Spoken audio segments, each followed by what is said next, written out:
Tired of manually entering property data and dealing with outdated listings on your Kvcore website? Well, today, I'm going to show you exactly how to connect your Kvcore to your local MLS, so you can automatically import property data and keep your website fresh and accurate. First, log into your Kvcore account. Once you're in, navigate to the Kvcore Marketplace. You can usually find this tab on the left-hand side of your dashboard. Click on it.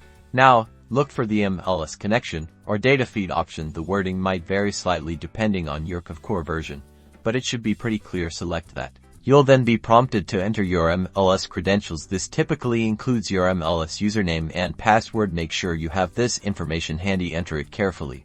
Next, you'll probably see a drop-down menu where you can select your specific MLS. Choose the correct MLS from the list. If you don't see your MLS listed, contact Kvcore support.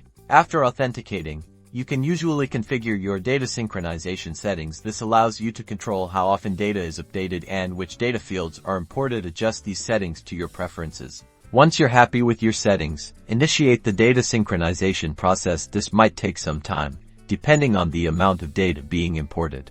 And that's it. Your Kvcore website should now be populated with up-to-date listings from your MLS. If you encounter any issues, Kvcore support is your best resource for troubleshooting.